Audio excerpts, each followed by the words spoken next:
kami melimpah dengan ucapan syukur Tuhan buat pagi hari ini kami boleh datang di hadapan Tuhan dengan penuh kerendahan hati kami untuk kami bersama-sama berjumpa dengan Tuhan, menikmati hadirat Tuhan yang kudus. Mari kuasai kami ya Roh Kudus, kuasai kami ya Roh Kudus, sehingga ibadah ini dipimpin oleh Engkau. Kami percaya Tuhan, Engkau akan memberkati setiap kami yang hadir dalam nama Yesus. Dari awal sampai akhirnya kami serahkan, dan kami yakin Tuhan, Engkau melawat mengurapi kami yang datang dengan penuh kerendahan hati kami di hadapan-Mu. Terima kasih Bapa, terima kasih Tuhan. Kami siap untuk menyembah Tuhan. Mari bersama-sama yang siap katakan amin. Mari kita beri tepuk tangan bagi Tuhan. Haleluya, haleluya, haleluya, haleluya. Mari kita sembah Dia. Mari kita agungkan namanya. Mari bawa semua apapun yang kau rindukan di hadapan Tuhan. Terima kasih Tuhan.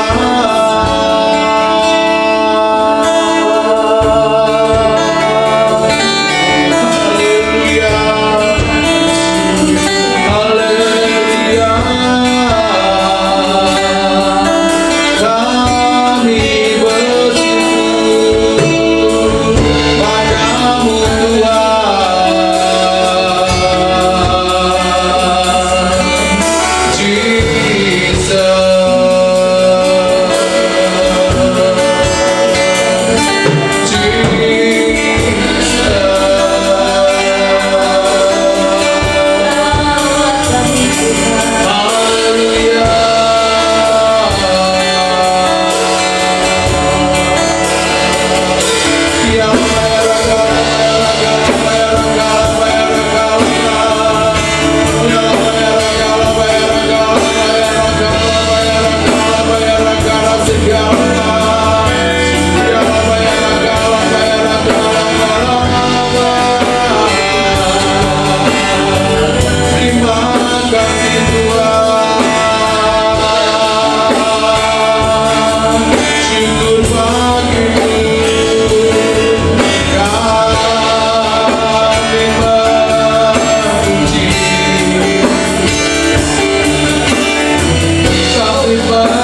tinggikan Tuhan.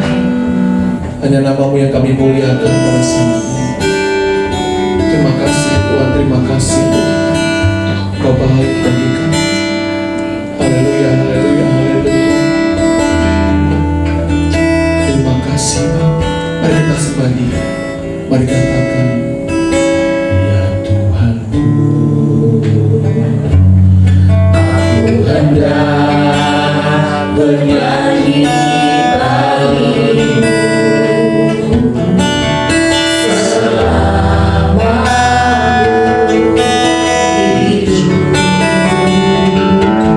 selama hidup.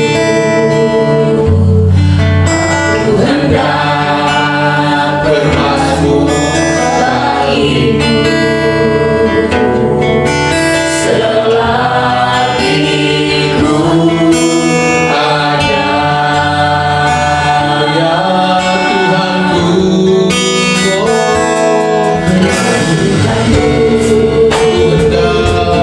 aku hendak bernyanyi bagimu selama ku hidup.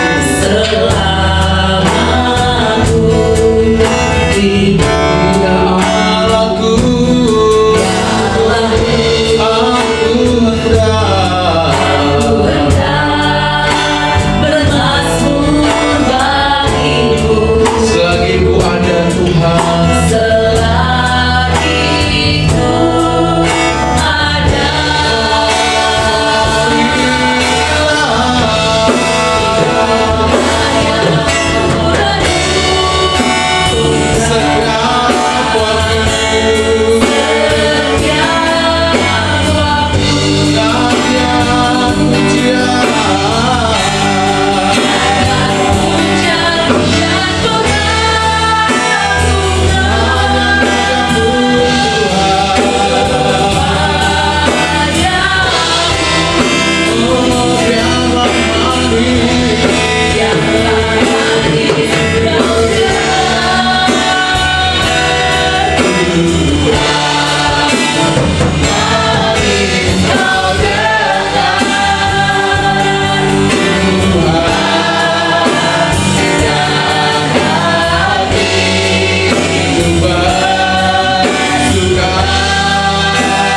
memuji nama-Mu karena Engkau baik dalam kehidupan kami. Apapun yang terjadi, kami mau angkat tangan, kami mau katakan Tuhan baik dalam kehidupan kami.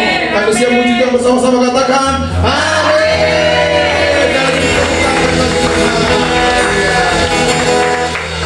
Kanan kanan kiri, salam sehati, salam sehat, nggak boleh bersalaman. Haleluya, puji Tuhan. Tuhan baik, amin saudara. Yuk mana jempolnya di hadapan Tuhan. Haleluya. Katakan kanan kiri, Tuhan Yesus baik bagi kamu walaupun dalam keadaan pandemi. Haleluya, puji Tuhan. Haleluya. Kita angkat pujian kita, Tuhan Yesus baik dan baik.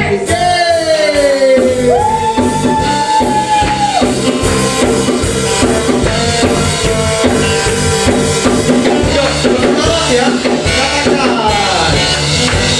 katakan kasih setiamu Tuhan selalu baru waktu bagiku. Hari berganti hari tetap kulihat kasih-Mu tak pernah berakhir di hidupku. Tuhan Yesus baik.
Pandemi, Tuhan Yesus baik bagimu. Amin.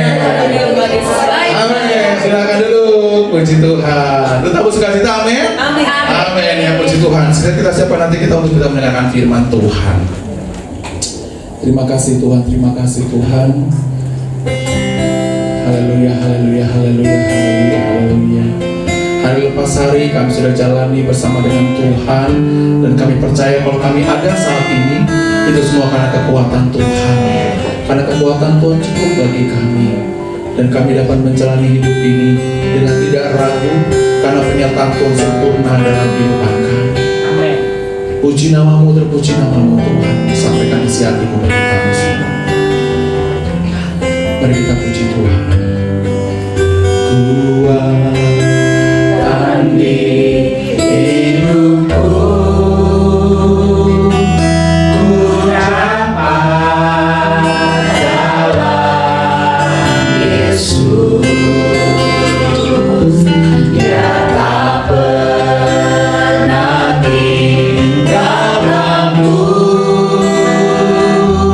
Setia menolongku.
kepada Tuhan untuk apa yang Tuhan sediakan untuk kami nikmati Tuhan pada pagi siang hari ini, yaitu firman kebenaran-Mu Tuhan yang mengubah pola pikir dan cara pandang kami. Mari Allah Roh Kudus, ini waktunya Tuhan berfirman buat kami. Bukakan hikmah pengertian di bawah pengurapan Tuhan, agar kami mengerti isi hati Tuhan. Berbicaralah Tuhan, kami siap mendengarkan dalam nama Tuhan Yesus. Haleluya. Sama-sama katakan amin. Ya, shalom. Puji Tuhan ya, hari ini walaupun kita ya nggak banyak ya, tetapi saya percaya teman-teman semua, saudara-saudara semua, jemaat Tuhan tetap ada di Zoom ya pada saat ini untuk mengikuti ibadah online juga. Ya, saudara, hari ini saya mau berbicara tentang penghakiman terakhir, karena kita memang sedang menanti-nantikan waktunya yang dikatakan waktu di mana sangkakala terakhir terdengar. Kita nggak tahu kapan, tapi situasi, keadaan, kondisi menunjukkan seperti apa yang tercatat di dalam Alkitab, bahwa waktunya sudah menunjukkan waktu yang sangat singkat. Jadi semua hari-hari ini hamba-hamba Tuhan sedang berbicara tentang kedatangannya, bahwa hari itu segera tiba. Kita nggak tahu apa yang terjadi dengan pandemi ini, adalah sesuatu yang seperti mimpi tapi menjadi kenyataan. Yang bahkan dikatakan pandemi hari ini, yaitu virus corona, udah meningkat dalam level yang lebih tinggi lagi. Jadi orang nggak ada gejala lalu tiba-tiba sesak napas dan tiba-tiba meninggal dunia. Wow, ngeri banget saudara ya keadaannya seperti itu. Bahkan di Jakarta PSBB akan kembali berlangsung di hari Senin. Nah, saya nggak tahu dengan Bekasi, tetapi yang pasti artinya saudara harus lebih berjaga-jaga lagi. Amin. Ya, kita baca dalam Matius 25 ayat 31-32. Agus boleh pindah ke sini Gus, daripada begini-begini Gus. Ya, di tengah sini. Ya, kita buka Matius yang ke-25 ayat 31 dan 32. Mari sama-sama kita baca Matius 25 ayat 31 dan 32 ya. 3, 2, 1. Apabila Anak Manusia datang dalam kemuliaannya dan semua malaikat bersama-sama dengan dia, maka ia akan bersemayam di atas tahta kemuliaannya. Lalu semua bangsa akan dikumpulkan di hadapannya, dan ia akan memisahkan mereka seorang daripada seorang, sama seperti gembala memisahkan domba dari kambing. Amin. Inilah yang akan terjadi. Saudara perhatikan apa yang akan terjadi di penghakiman terakhir nanti, yaitu yang dikatakan di sini, apabila Anak Manusia datang dalam kemuliaannya, semua malaikat bersama-sama dengan dia, ia akan bersemayam di atas tahta kemuliaannya. Lalu semua bangsa akan dikumpulkan di hadapannya. Semua bangsa akan dikumpulkan di hadapannya, dan Tuhan akan memisahkan. Ya, dikatakan seorang daripada seorang, sama seperti gembala memisahkan. Ya, ini saudara yang akan terjadi ya. Pada saat penghakiman terakhir, yang terjadi adalah dikatakan Tuhan memisahkan seperti terpisahnya kambing dan domba. Kalau dikatakan di sini di dalam Matius 25 ayat ke-33-nya, dikatakan dan ia akan menempatkan domba-domba di sebelah kanannya dan kambing-kambing di sebelah kirinya. Jadi akan dipisahkan domba dan kambing. Artinya bukan domba dan kambingnya sesungguhnya, tapi bicara domba adalah kita semua. Yaitu kalau domba itu binatang yang katanya binatang yang bodoh, yang cuma bisa ngikutin jalannya gembala. Jadi domba itu binatang yang nurut untuk ngikut apa kata gembala supaya pulang kandang dengan benar, tempat kandang yang benar. Tapi domba nggak bisa pulang sendiri. Domba kalau udah mulai memisahkan dari kawanan, itu sebentar lagi pasti tersesat. Kalau domba tersesat, nggak ada perlindungan. Yang ada adalah binatang buas siap menerkam. Jadi makanya domba harus tetap dalam kawanan, di mana harus ada gembala yang menuntun domba agar sampai kepada kandang yang sesungguhnya.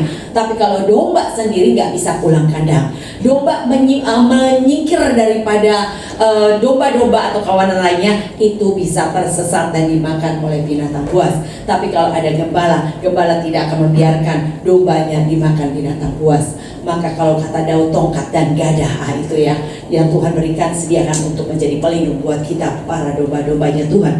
Jadi inilah dikatakan yang terjadi adalah demikian. Dan Matius 13 ayat 30 bisa tolong dibaca ya Fran. Biarkanlah keduanya tumbuh bersama sampai waktu menuai. Pada waktu itu aku akan berkata kepada para penuai, kumpulkanlah dahulu lalang itu dan ikatlah berbekas-berkas untuk dibakar. Kemudian kumpulkanlah gaduk itu ke dalam lumbungku. Iya. Dan itu yang akan terjadi pada hari dikatakan penghakiman terakhir.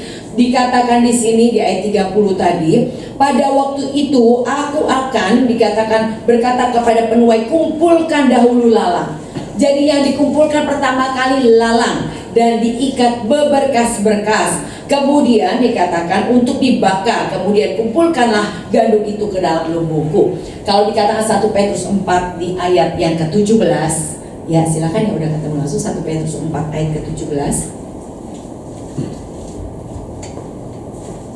1 Petrus 4 ayat 17. Karena sekarang telah tiba saatnya penghakiman dimulai, dan pada rumah Allah sendiri yang harus pertama-tama dihakimi. Iya. Dan jika penghakiman itu dimulai pada kita, bagaimanakah kesudahan dengan mereka yang tidak percaya pada Injil Allah? Yang pertama kali dihakimi adalah bait Allah sendiri atau rumah Tuhan. Jadi artinya jangan heran di gereja Tuhan kalau hari-hari ini bahkan di masa pandemi terjadi pemisahan. Saya percaya tangan Tuhan sendiri yang sedang melakukan pemisahan. Bukan kita, orang kita di rumah aja kok bisa gitu. Ada yang terpisah dan memisahkan diri, saudara. Yaitu yang dikatakan ilalang yang pertama kali akan dipisahkan dari domba, dari gandum. Jadi ilalang dipisahkan, diikat beberkas-berkas. Jangan heran kalau hari-hari ini orang yang sakit hati ngumpul dengan orang sakit hati, orang yang kepahitan ngumpul sama orang yang kepahitan. Maka dikatakan ilalang dipisahkan dari gandum, diikat beberkas-berkas untuk dibakar. Baru dikatakan kemudian gandumnya dikumpulkan untuk masuk ke dalam lumbungnya Tuhan.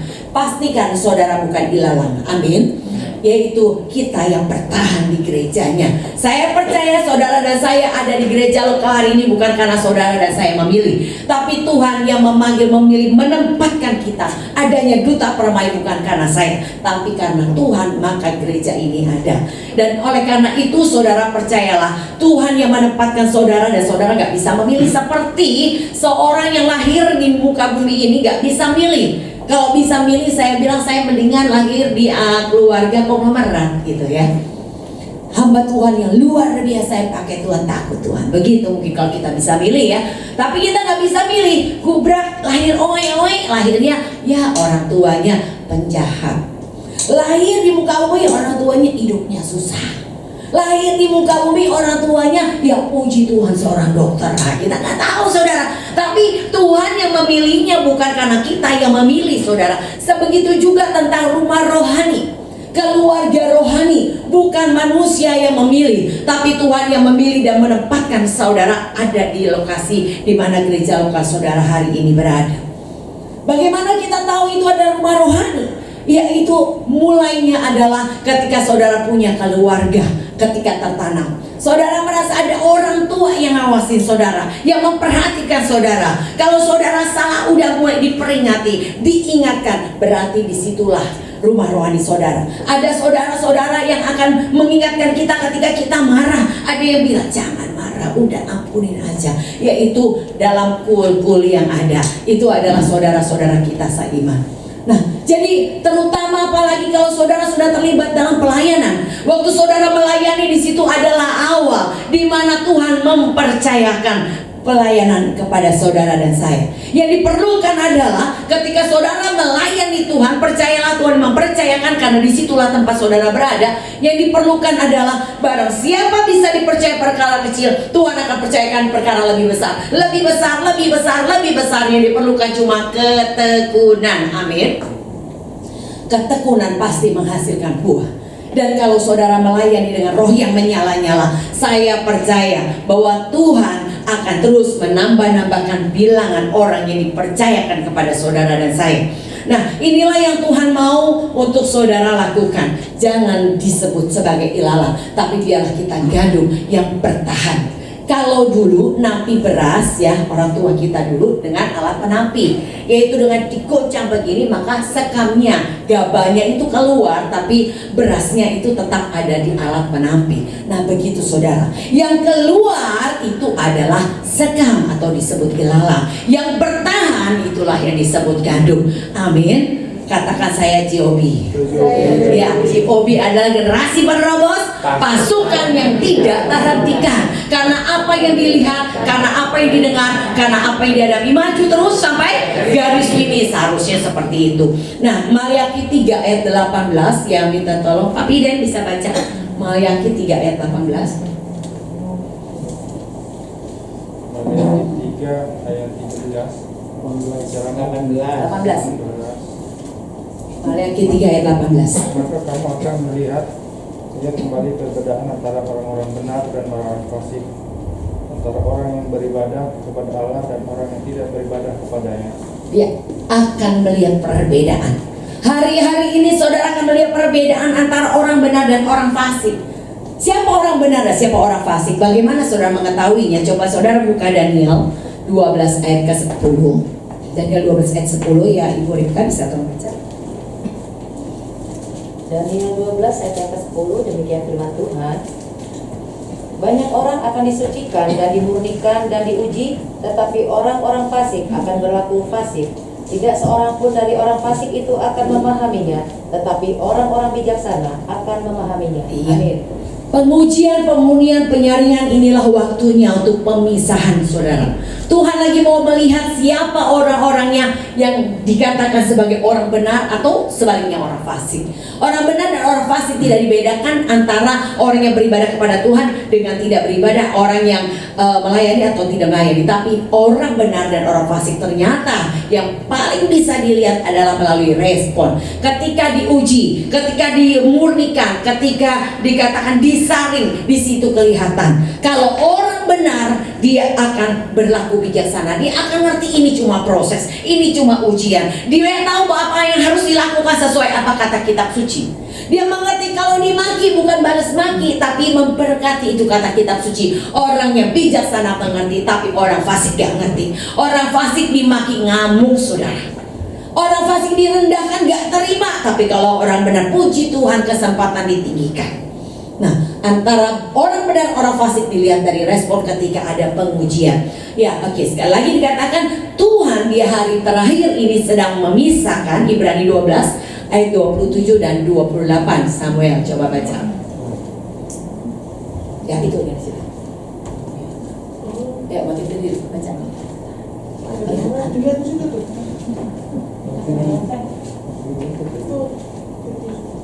Oh, ya. Harus pakai kacamata berarti yang Muel nggak kelihatan.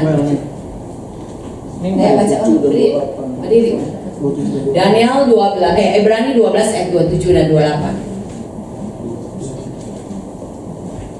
Ungkapan satu kali lagi menunjukkan kepada perubahan pada apa yang dapat digoncangkan, karena ia dijadikan supaya tinggal tetap apa yang tergoncangkan. Terus 28. berapa?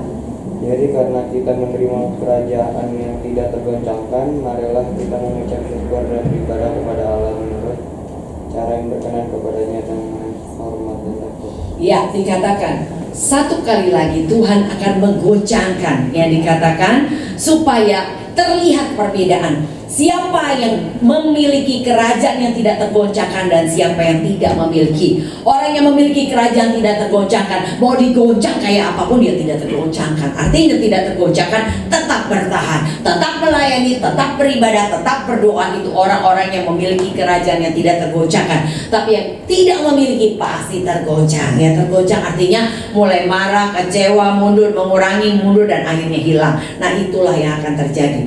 Ya. Bagaimana cara Tuhan memisahkan saudara? Ada dua cara Tuhan memisahkan siapa kita. Apakah kita gandum atau ilalang, ataukah kambing atau domba, atau dikatakan tadi sebagai orang yang memiliki kerajaan tidak tergoncang atau tidak memiliki orang benar atau orang fasik melalui pelayanan. Ya, kita lihat di sini maksudnya apa. Matius 25 ayat ke-35. Matius 25 ayat 35. Ya, dikatakan, sebab ketika aku lapar, kamu memberi aku makan. Ketika aku haus, kamu memberi aku minum. Ketika aku seorang asing, kamu memberi aku tumpangan. Ketika aku telanjang, kamu memberi aku pakaian. Ketika aku sakit, kamu melawat aku. Ketika aku dalam penjara, kamu mengunjungi aku. Nah, itulah saudara, melalui pelayanan saudara akan dilihat. Apakah saudara orang fasik atau orang benar? Apakah saudara kambing atau domba, ilalang atau gandum, atau orang yang memiliki kerajaan tidak tergoncangkan atau orang yang tidak memiliki? Jadi bagaimana caranya dalam pelayanan yang seperti ini? Pada saat Tuhan lapar, beri makan. Nah kan dikatakan, ada yang bertanya, kapan pada saat Tuhan lapar aku tidak beri makan, begitu? Tuhan bilang begini, ayat 40, sesungguhnya segala sesuatu yang kamu lakukan untuk salah seorang dari saudaraku yang paling hina ini, kamu telah melakukannya untuk aku. Yaitu dikatakan, pada saat lapar beri makan, haus beri minum, seorang asing beri tumpangan, pada saat telanjang, artinya orang gila di jalan telanjang ya saudara, beri pakaian, pada saat sakit melawat, dalam penjara mengunjungi. Nah ini pelayanannya seperti ini maksudnya saudara. Ya, siapa yang dimaksud orang yang paling hina? Perhatikan teladan Yesus dalam pelayanannya. Kita belajar 1 Petrus 2 ayat 21 dikatakan, Tuhan itu telah meninggalkan teladan bagi kita supaya kita mengikuti jejaknya. Jadi dikatakan di bawahnya, pada saat dikatakan mencaci maki, Tuhan tidak membalas mencaci. Pada saat dianiaya, Tuhan tidak mengancam. Nah inilah yang dilakukan teladan Yesus. Jadi orang yang paling hina itu adalah orang yang punya karakter buruk. Ini yang dikatakan kita harus juga layani mereka. Artinya menerima mereka apa adanya. Kalau 2 Timotius 2 dikatakan ayat 25, dengan lemah lembut, sabar, cakap mengajar, supaya orang yang suka memberontak itu bebas dari jerat iblis, saudara. Jadi orang yang suka melawan dan memberontak itu terjerat oleh jerat iblis. Ketika mereka tidak bisa taat, itu terjerat oleh jerat iblis. Dan Tuhan mau melepaskan. Caranya melepaskan gimana? Yaitu dengan cara dikatakan ramah, sabar, cakap mengajar. 2 Timotius 2 ayat 25 ke bawah dikatakan demikian ya saudara. Ini teladan Yesus, tidak membalas memaki, tidak mengancam ketika dianiaya, tapi terima. Firman Tuhan berkata gimana? Dimaki memberkati. Firman Tuhan berkata, dianiaya sabar, bila difitnah Pak, jawab dengan ramah. Nah praktek saudara. Jadi pada saat kita dianiaya, itu kesempatan praktek. Pada saat kita dikatakan difitnah, itu kesempatan praktek. Bisa kita katakan shalom? Ya saudara. Nah kita semua mau masuk surga, amin. Kalau kita mau masuk surga, biarlah hidup keagamaan kita bukan hanya sekedar agamawi, saudara datang ke gereja dan pelayanan, tapi buktikan dengan praktekkan setiap ketetapan Tuhan. Kapan kita punya kesempatan praktek? Pada saat kita diperhadapkan dalam situasi yang tadi dikatakan goncangan atau masalah. Nah, pelayanan di sini, kalau saudara adalah orang yang mempraktekkan seperti yang tadi Tuhan Yesus lakukan, dikatakan pada saat dicaci nggak membalas dengan memaki, pada saat menganiaya tidak dianiaya, nggak mengancam, saudara adalah orang benar. Dan yang kedua, pelayanan seperti apa? Melayani orang yang paling lemah. Ini dikatakan adalah orang yang paling hina, itu bicara orang yang miskin, lapar dan haus. Ini jenis pelayanannya. Karena percayalah, Amsal 19 ayat 17 dikatakan, barang siapa menaruh belas kasihan kepada orang yang lemah, memiutangi Tuhan yang akan membalas perbuatannya. Kalau saudara melakukannya bagi orang yang lemah, yaitu bicara orang yang miskin, lapar dan haus, maka saudara sedang memiutangi Tuhan yang membalas perbuatannya.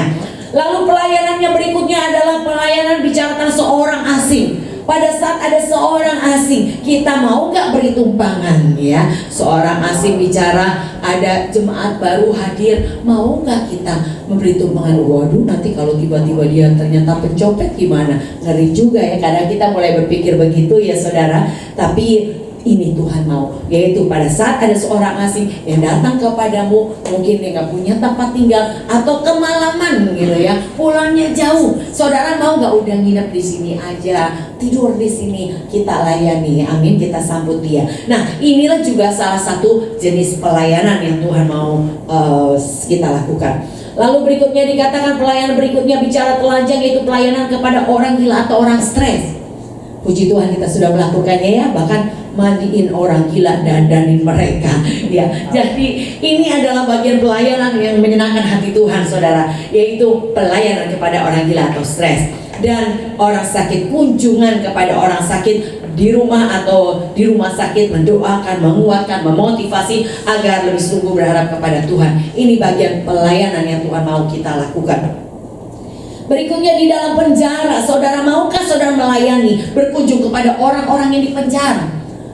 Puji Tuhan, waktu dulu sebelum pelayanan Tuhan bicara, saya suruh pergi ke penjara wanita. Saya nggak ngerti penjara wanita di mana, tapi saya akhirnya saya ketemu di Pondok Bambu di situ. Dan sampai hari ini ya karena pandemi aja kita belum bisa ke sana ya. Tapi sebelumnya kita setiap bulan ada pelayanan rutin di sana. Dan di sana itu orang-orang di sana bukan dipaksa sih, tapi sepertinya banyak orang mendingan datang ibadah gitu di penjara daripada di sel. Karena kalau udah di penjara, kita beribadah di penjara, mereka narapidana, mereka bisa memuji Tuhan, menari-nari, bersuka cita, bertemu teman-teman, dan dengar firman dan pulangnya dapat berkata begitu. Daripada cuma di sel doang bengong, ya akhirnya jadi banyak juga gitu yang ikut beribadah di penjara. Dan saya melihat ada banyak pertobatan, kesempatan pertobatan mereka. Di luar mereka gak ibadah, tapi di penjara bisa seminggu hampir 12 kali loh mereka beribadah kepada Tuhan. Wow, mungkin kita kalah ya beribadahnya daripada mereka ya.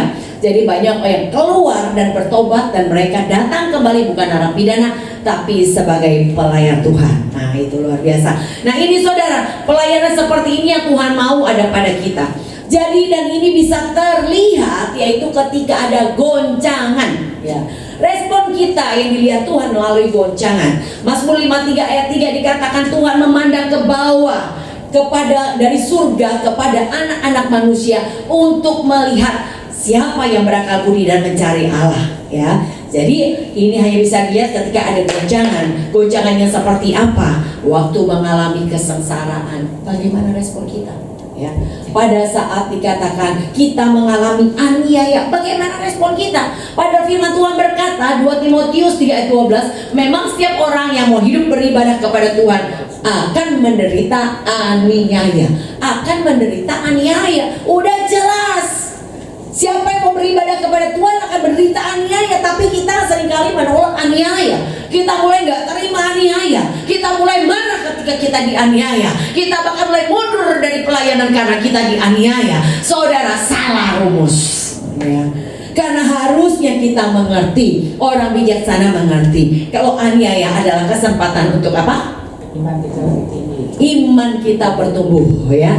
Justru di tengah aniaya, waktu kita melakukan sesuai dengan kitab suci, di situ ada kesempatan iman kita bertumbuh. Tapi kalau saudara beribadah nggak pernah mengalami aniaya, jangan-jangan salah tempat saudara.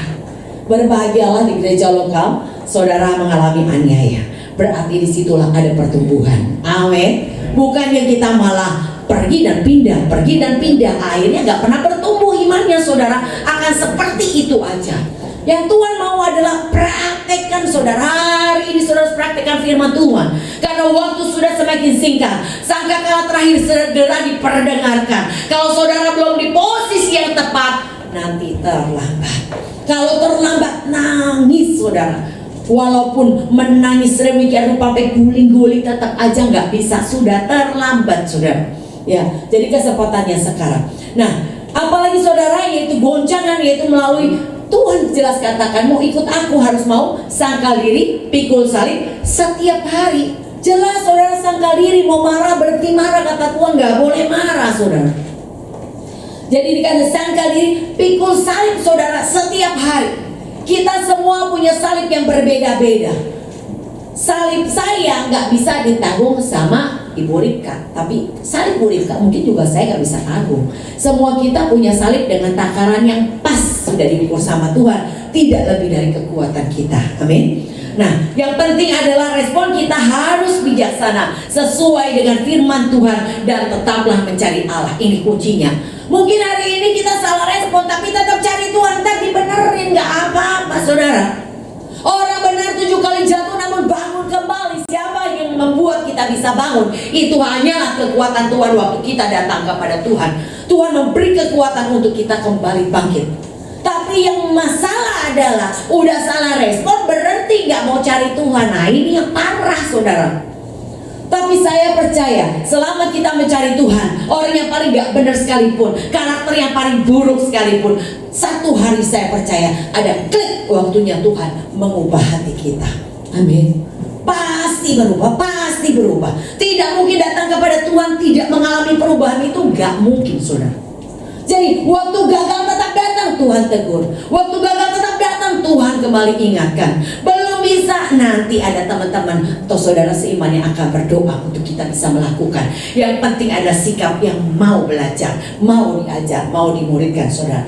Nah, jadi jangan sampai kita ditentukan atau dipisahkan menjadi kambing, ya, menjadi kambing atau ilalang atau orang fasik atau orang yang tidak memiliki kerajaan tidak tergoncangkan, karena kita sudah berada di penghujung akhir zaman, atau dikatakan kalau Pastor katakan enduring time, waktu tambahan. Kalau kita fokus kita bisa terangkat, tapi kalau nggak fokus, sorry, terlambat sudah kau datang padaku, kata Tuhan. Ya, jadi ini yang Tuhan mau kita lakukan saudara di dalam masa penghakiman terakhir, yaitu perhatikan dengan sesama bagaimana saudara dan saya hidup. Hiduplah dengan bijaksana, gunakan kesempatan yang ada. Hari ini adalah kesempatan yang Tuhan kembali percayakan buat kita. Jangan berlalu dengan sia-sia. Sama aja kemarin sama hari ini. Gak benar tetap gak mau berubah jadi benar. Yang pemarah tetap jadi pemarah. Yang pencemooh tetap jadi pencemooh. Disuruh datang sama Tuhan gak mau ambil kesempatan. Jelas dikatakan saudara dalam Amsal 1. Ya, di Amsal yang ke-1 dikatakan ayatnya. Coba Yeki bisa tolong baca Amsal 1 ayatnya yang ke-20. Iya, ayat 22. Amsal 1 ayat 22. Berapa lama lagi hai orang yang tak berpengalaman, kamu masih cinta kepada keadaanmu itu? Pencemooh masih gemar kepada cemooh, dan orang bebal benci kepada pengetahuan. 23.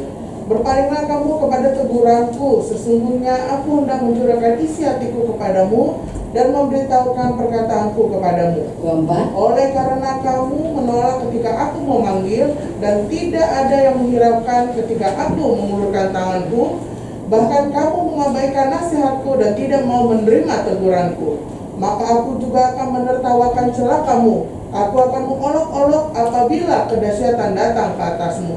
Apabila kedahsyatan datang ke atasmu seperti badai, dan celaka melanda kamu seperti angin puyuh. Apabila kesukaran dan kecemasan datang menimpa kamu, pada waktu itu mereka akan berseru kepadaku, tetapi tidak akan kujawab. Mereka akan bertekun mencari aku, tetapi tidak akan menemukan aku.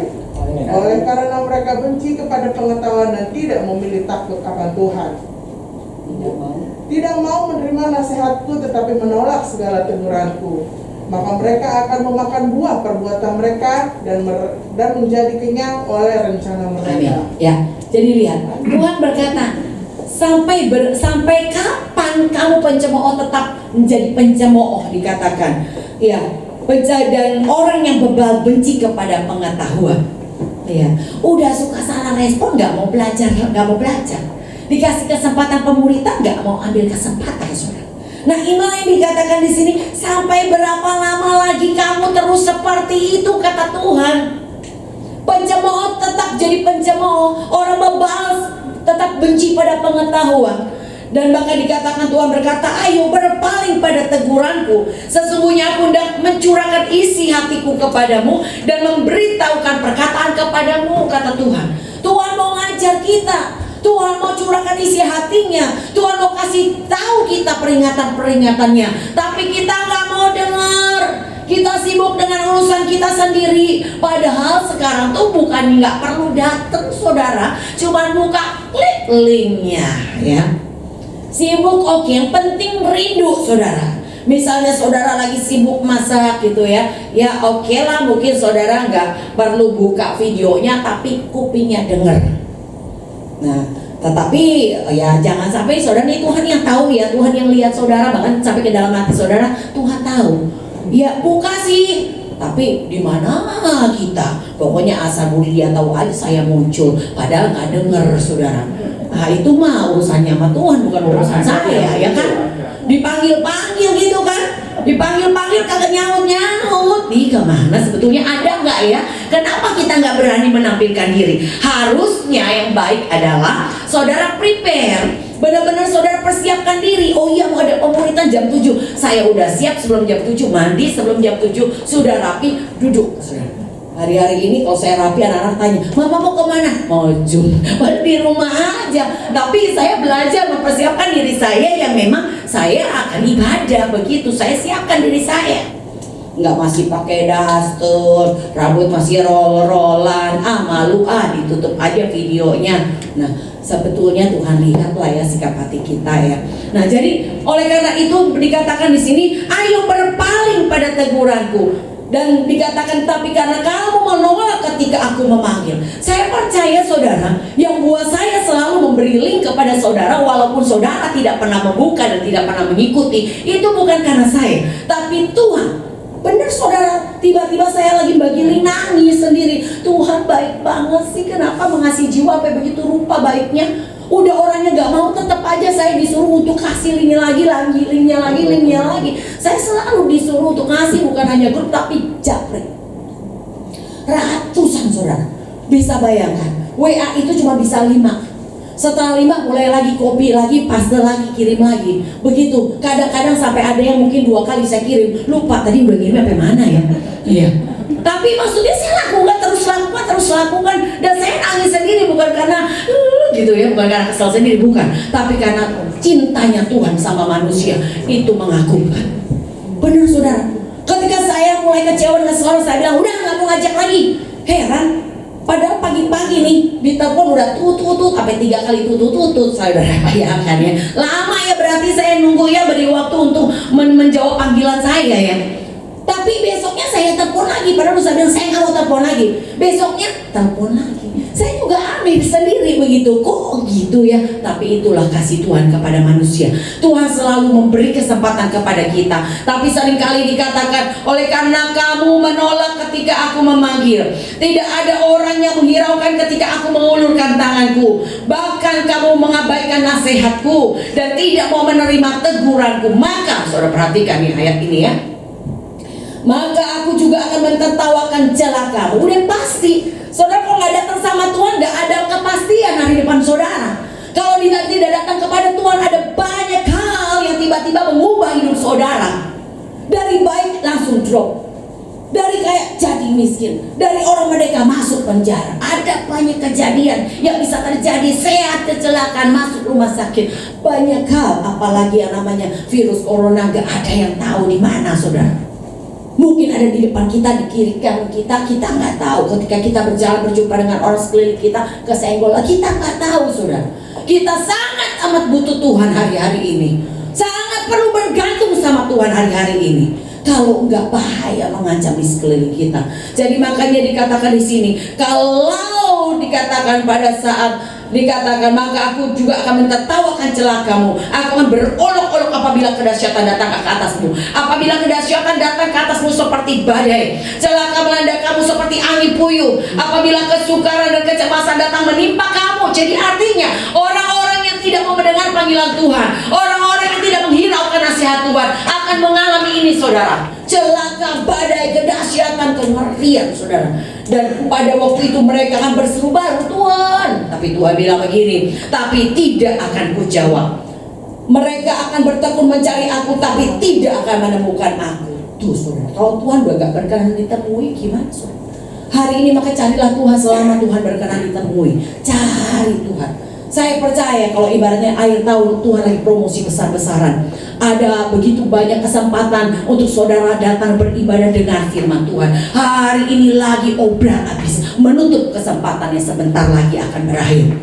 Kalau kesempatan sudah berakhir, saudara tidak akan mendapatkan. Amos 8 ayat 11 dan 12. Akan ada banyak orang lapar dan haus, bukan akan makan dan minum, tetapi dikatakan akan firman Tuhan. Mereka mengembara dari pulau ke pulau. Mereka dikatakan mencari dari timur ke barat, tapi mereka tidak mendapatkannya lagi. Saudara, saya udah ngomong nih saudara ya. Jadi kesempatan keputusan ditentukan oleh saudara dan saya. Bukan macam, ini peringatan keras karena waktunya sudah singkat. Semua kita harus mendengar peringatan ini. Sebab kalau terlambat, saudara akan nangis luar biasa karena kita tahu apa yang terjadi setelah pengangkatan. Aniaya yang dahsyat yang tidak pernah ada dulu, sekarang dan tidak akan pernah ada lagi. Jangan sampai saudara masuk di masa itu. Masa setelah pengangkatan orang percaya. Jadi mumpung masih ada kesempatan, Roh Kudus masih berkarya di antara kita orang percaya. Roh Kudus mengingatkan, menegur, mengajar, menuntun kita. Gunakan waktu sebaik-baiknya. Perhatikan perkataan. Kemarin kita di pemuritannya kuasa dalam perkataannya.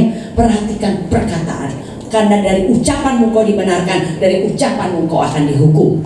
Jadi respon saudara perhatikan hari-hari ini, sikap hati kita perhatikan.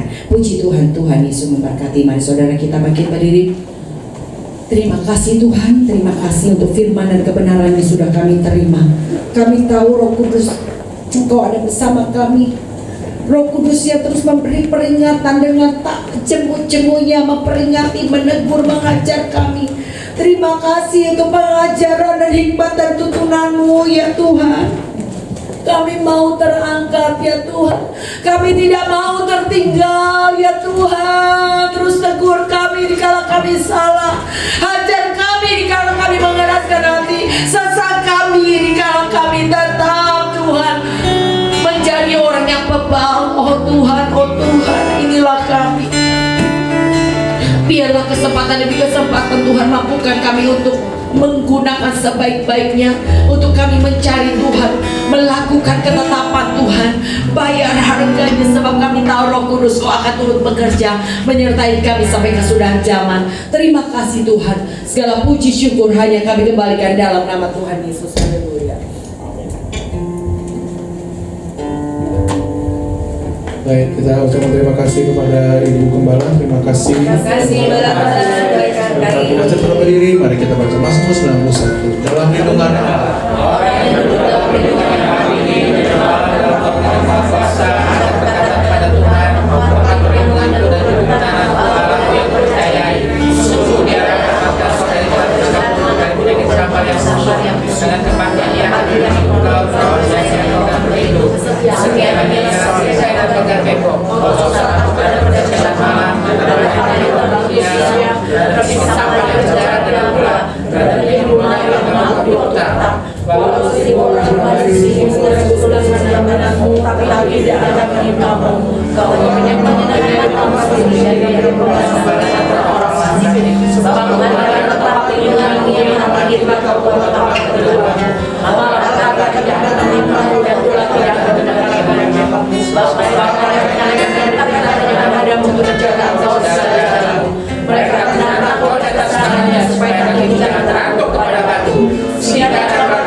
Berdiri saudara, nanti persembahan silakan diberikan ya setelah ibadah doa berkat, nanti persembahan kotak dan persembahan kantong dan keluar dari sebelah kiri saya, dan kita akan menutup ibadah kita pada pagi hari ini. Mari kita pujian kita doa yang habis. Kiranya Engkau memberkati aku berlimpah-limpah.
Mari kita beri tepuk tangan bagi Tuhan Yesus. Terima kasih Tuhan, terima kasih buat ibadah ini, dan kami percaya kami semua sudah diberkati Tuhan. Kami mengangkat tangan buat bangsa kami, berkati bangsa ini Tuhan. Di tengah pandemi ini, biarlah semua dinas kesehatan, menteri kesehatan, dan juga para dokter Tuhan, para perawat Tuhan, dari yang terbesar sampai yang terkecil, sampai ke puskesmas, mereka dapat mengambil langkah yang terbaik untuk mereka menanggulangi virus corona ini Bapak. Dan kami percaya pasti ada obatnya. Dan kami juga percaya Tuhan, anak-anak Tuhan ada perlindungan Tuhan yang sempurna, dijauhkan dari COVID-19 di dalam nama Yesus. Kami semua dilindungi oleh Tuhan, bukan saja kami, seisi rumah tangga kami. Terima kasih Bapak, terima kasih. Berkat-Mu tercurah bagi kami semuanya. Sebentar kami akan berpisah satu dengan yang lain. Tuhan sertai kami dalam perjalanan malaikat di surga. Tibakan rumah kami masing-masing dengan selamat. Sebelum kami berpisah, kami akan berdoa. Mari saudara kita angkat tangan kita. Saudara-saudara terkasih, biarlah sepekan ke depan penyertaan Tuhan sempurna bagi seluruh isi rumah kita dan semua kami diberkati, dilindungi, dijaga, diluputkan dari mara bahaya, malapetaka, kecelakaan, maut, kutuk tulah, sakit, penyakit, virus corona, niat orang jahat tidak berkuasa dalam nama Tuhan Yesus. Dan kami akan berpisah dengan berkat damai sejahtera, sukacita yang melimpah-limpah menyertai kita semua dalam nama Bapa, Putra, Roh Kudus, dalam nama Tuhan Yesus. Haleluya. Amin. Tangan di depan Jiobi. Tuhan Yesus berkati. Selamat hari. Dan berkali saudara, sampai ketemu hari Minggu akan datang jam 8 dan jam 10. Jangan lupa memakai masker. Pakai masker ya.